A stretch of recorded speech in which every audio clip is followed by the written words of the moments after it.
This is a warning. This is a warning. This is a warning. This is a warning. In only minutes, the inside of your car can become a death trap for a child. Don't let it happen. If you see a child left alone in a vehicle, please call 911. You can be a hero. You can prevent a tragedy.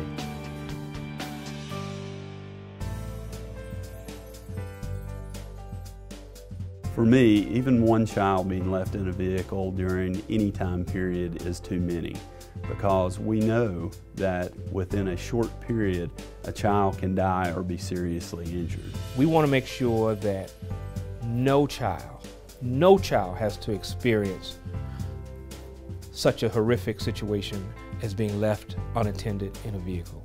We're going to be working with the Prosecuting Attorneys Council in the state of Georgia to assure that we have district attorneys and solicitors who are prosecuting these crimes. Also understand the number of children that are being left on vehicles and the deadly consequences of that happening.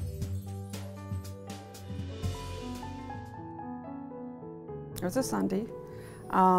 We went to church as usual. She was being kind of a little pain, as she could be, and one did not complete her craft in Sunday school. So she asked if she could bring the craft home. Absolutely. And she asked if she could go next door to play with one of her closest friends. Of course, this was a normal activity that took place. So Logan, our oldest son, and I went to run errands. While we were out, I thought, probably time for Sydney to come home. So Mason, my middle son, went over to get her from the neighbor's house. And he came back home and said she's not there.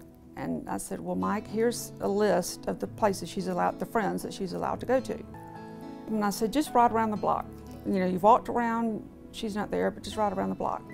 And when he opened the car door, she was in a fetal position behind the passenger seat. You know, most of it's a blur. Again, she didn't finish her craft. I just think she probably went back in to get it, to get the craft, to bring it inside, and then just became kind of delirious. And I remember walking in the door, the garage door, seeing her lay in the foyer and just begging them to save her. A lady comes back in and says, it's just too late. And we went and sat in the ambulance, held her hands, just cried. They went on a field trip and a child was dropped off during the field trip. Their count said 12. 13 kids came back, 12 left, 13 came back, and unfortunately my daughter was the one that they missed. And they found my daughter inside the van,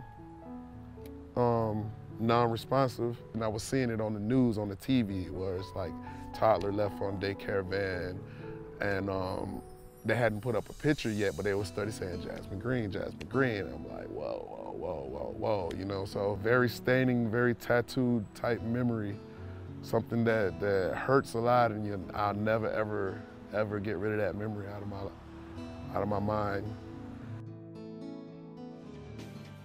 Right from the start is very concerned about the health and safety of Georgia's children.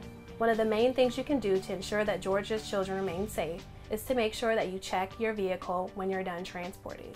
Checking your vehicle includes looking into the seat, looking behind, underneath, and in front of each seat to make sure that no child has fallen asleep or is trying to hide. A second person is also required to check the vehicle. A thorough check includes checking the front, the back, and underneath each seat. You gotta continue to look on these buses. You gotta bring these people's kids home. Like, there's no tomorrow without a child. You know, it's never going to be okay. It's never going to be, it gets easier. It will never be easy. But if I can help one child and not have a parent go through this, it's, like I said, it's worth every second. Georgia, let's look again. Look again. Look again! Look again. Always remember, look again. Please, just look again. Don't forget to look again. I'm Governor Nathan Deal, asking you to look again.